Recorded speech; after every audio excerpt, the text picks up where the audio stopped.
Punta ako, nandito ako sa malapit 16th and Market, 16th Market near Castro.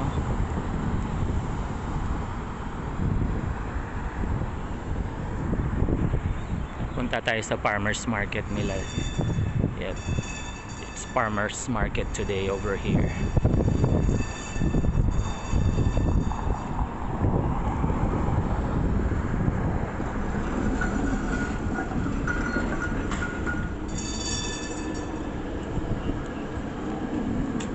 Ooh, look at those strawberries.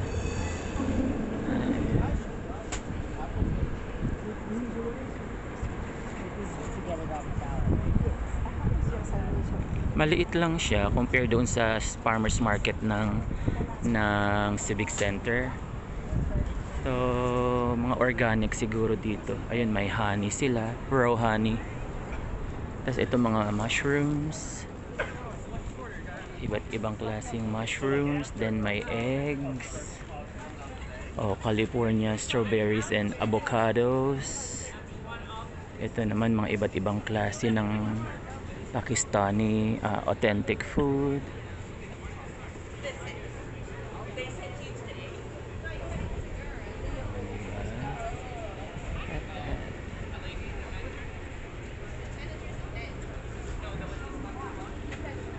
May mga Mediterranean, Italian.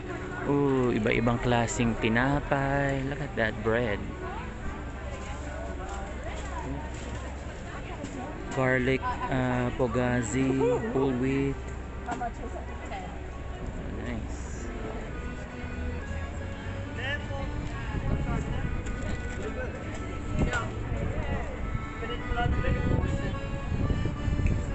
Oh, blueberry is my favorite. Look, blueberries is small. Ooh.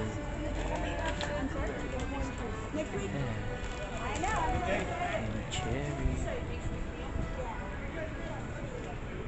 Yan naman mga peach and oranges, peaches, and plums. Yep, super sweet flavor rose. And then flowers and vegetables. Diba? Look at that. Wala pa na mga strawberries. Ay, may mga honey.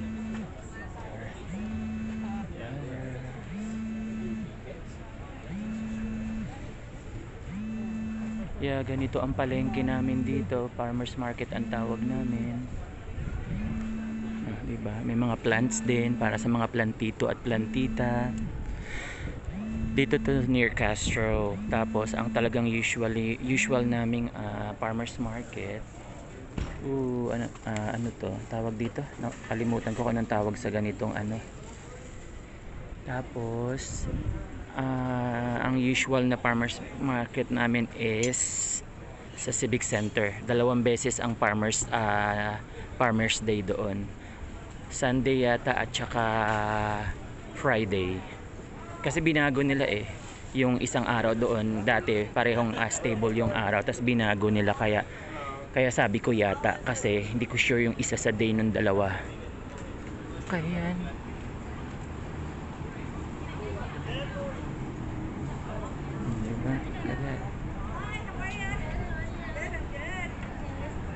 blackberry and apricots,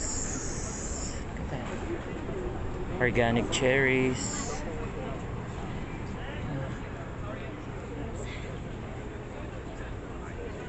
Alright, there you go.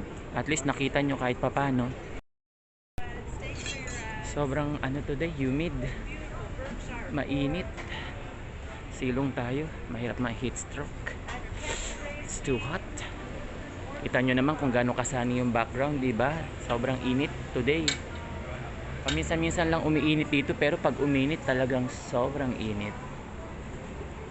Meron silang para sa mga toys, sa mga ayan, mga pet lover yan. Jeffrey's Natural Pet Foods.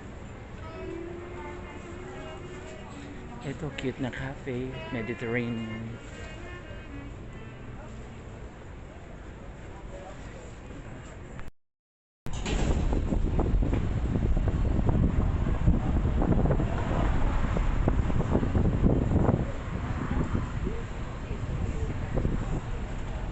ngayon sa may harap ng favorite, syempre, coffee shop. One of my favorite coffee shops here in Castro. Dito malilim dahil maraming puno. Ayan o. Maraming puno. Pagkatapos ang sarap ng simoy ng hangin. Very cool yung air. So, kailangan nasa shades muna tayo. Dahil kanina sobrang init talaga. Ang sakit sa ulo.